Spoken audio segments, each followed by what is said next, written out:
Hello everyone, स्वागत है आपका स्टडी रूल में। फ्रेंड्स, हमने पिछले वीडियो में द्विघात समीकरण के सभी फार्मूले के बारे में समझा। आज हम लोग लिए हैं क्वेश्चन के बारे में। ठीक है, तो इसमें क्वेश्चन लिए हैं हमने एक नंबर का 4 क्वेश्चन है आपके 4 नंबर क्वेश्चन का। ठीक है, तो देखिए पहला क्वेश्चन हमने लिया है कि यदि द्विघात समीकरण 3x² - 6x + k = 0 के मूल समान है। ये देखिए क्या कह रहा है, मूल समान है तो k का मान ज्ञात कीजिए। तो देखिए हमने पिछले वीडियो में पढ़ा है कि मूल समान होने के लिए क्या होता है, मूल असमान होने के लिए क्या होता है, मूल काल्पनिक होने के लिए क्या हुआ, पिछले वीडियो में हमने पढ़ चुके हैं। ठीक है, तो यदि आप लोग नहीं जानते हैं तो आप लोग पिछला वीडियो हमारा देखिए, वो आपके द्विघात समीकरण का सारे उसमें फार्मूले बताए गए हैं। ठीक है, तो देखिए मूल समान होने के लिए जो विविधकर होता है डी बराबर क्या होना चाहिए, आपका 0 होना चाहिए। ठीक है, मूल समान होने के लिए। ठीक है, तो डी बराबर आपका होता क्या है कि ये होता है b² - 4ac = 0। मतलब इसका वैल्यू कितना होना चाहिए, 0 होना चाहिए समान होने के लिए। ठीक है, तो ये कह रहा है कि क्या है, मूल इसके समान है सभी। तो देखिए अब यहाँ पे क्या करेंगे, a b c d का मान यहाँ पे रख लेंगे। और ये हम जानते हैं कि जो स्टैंडर्ड फॉर्म होता है इसका द्विघात समीकरण का कितना होता है, ax² + bx + c = 0। यही होता है, इसी से तुलना किया जाता है समीकरण का। तो देखिए यहाँ पे देखिए x² की जगह और a की जगह क्या है, यहाँ पे 3 है। तो हमको b का वैल्यू चाहिए, b बराबर क्या है यहाँ पे -6। तो यहाँ पे लिखेंगे -6, b बराबर -6, ये -6। ठीक है, इतना कर दिए। b की जगह हमने क्या कर दिया, बस -6 लिख दिया। ये माइनस है तो माइनस लिख लीजिए, 4 है तो 4 कर लीजिए। a की वैल्यू कितना है यहाँ पे देखिए, a इसमें तुलना कीजिए तो a बराबर 3 है। तो यहाँ पे देखिए कुछ नहीं है तो मतलब मल्टीप्लाई के रूप में है, 3 × c की वैल्यू क्या है यहाँ पे, k है, तो यहाँ पे रख लेंगे k। अब बराबर 0 आ गया। इतना समझ में, बस हमने क्या कर दिया, उसे तुलना करके यहाँ पे सारा वैल्यू रख दिया है।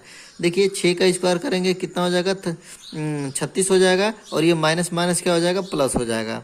और ये हो जाएगा कितना, -4×3=12k। ठीक है, बराबर 0। अब क्या करेंगे, इसको 12k को राइट हैंड साइड ले लीजिए।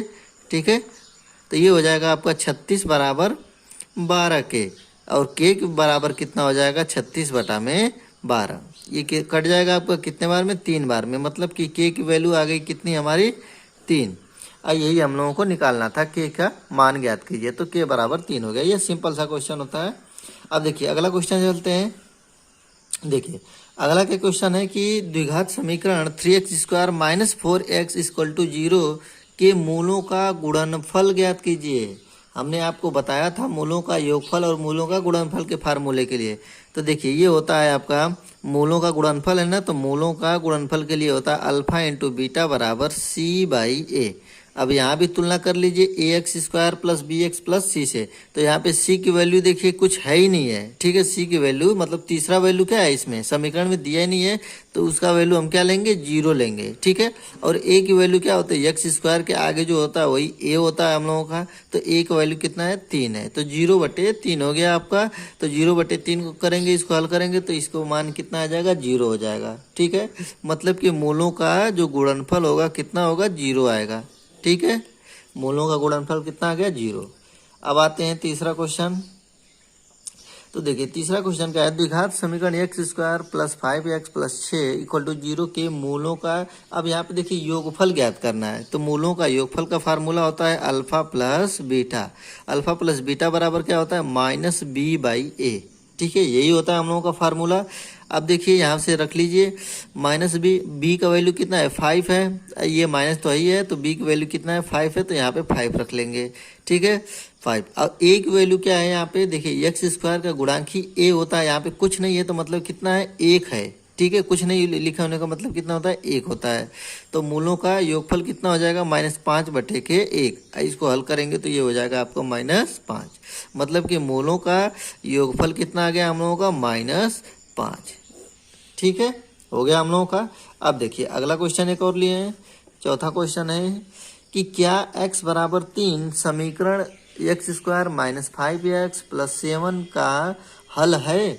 अब देखिए कोई भी समीकरण जब x की वैल्यू 3 दिया है, वो हल तभी हो सकता है जब उसका वैल्यू उसमें रखने पर उसका वैल्यू कितना हो जाए, 0 हो जाए। ठीक है, मतलब x बराबर 3 यदि समीकरण इस वाले में रखते हैं तो यदि इसका हल करने पर 0 आता है तो समझिए कि ये इसी का हल है। ठीक है, जितने भी मूल होते हैं, किसी भी समीकरण के मूल होते हैं, उस समीकरण को वो संतुष्ट करते होंगे। ठीक है, तो देखिए x यहाँ पे समीकरण लिख लीजिए कितना है कि x square minus 5x plus 7। यहाँ पे क्या करेंगे हम लोग, x की जगह 3 रख देंगे, तो x की वैल्यू यहाँ पे 3 रख लीजिए, तो ये हो जाएगा 3 का स्क्वायर माइनस 5 गुणे 3 ये प्लस 7।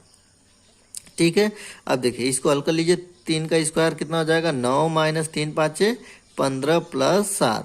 अब देखिए यहाँ पे बहुत लड़के गलत कर देते हैं कि कौन को किसको जोड़ना है किसको घटाना है। तो देखिए जिसके आगे माइनस लिखा है तो ये क्या है आपका माइनस के रूप में है, तो हम लोग क्या करते हैं कि प्लस प्लस को एक साथ लेते हैं, मतलब प्लस 7 ये वाला है और इसके आगे कुछ नहीं लिखे होने का मतलब क्या होता है, ये प्लस ही होता है। ठीक है, तो 9 और 7 को जोड़ेंगे, 9 7 कितना होता है 16 हो जाएगा, 9 7 16 हो गया। ठीक है, और इसको क्या कर देंगे माइनस 15 हो गया आपका। ठीक, अब देखिए यहाँ पे 16 में से 15 जाएगा, आपका कितना बचेगा, 1 बचेगा, आपका 1 बचेगा। देखिए अब यहाँ पे कितना वैल्यू आ गया, 1 आ गया। यदि यहीं पे 0 आता तो ये x बराबर 3 इसी का होता, मतलब इसी का हल होता, लेकिन x बराबर इसकी वैल्यू कितना आ गई 1 आ गया। इसका मतलब कि x बराबर 3, ठीक है, x बराबर 3 इस समीकरण का हल नहीं है, समीकरण का हल नहीं है। ठीक है, यही यदि 0 आ जाता तो समीकरण का हल होता, लेकिन ये 1 आ गया, इसके लिए ये समीकरण का हल नहीं है। तो ये 4 क्वेश्चन थे हम लोगों के द्विघात समीकरण के। तो आप लोगों को ये वीडियो कैसा लगा प्लीज़ लाइक करें। यदि आप मेरे चैनल पर नए हैं तो प्लीज़ चैनल को सब्सक्राइब करें। मिलते हैं अगले वीडियो में, तब तक के लिए जय हिंद जय भारत।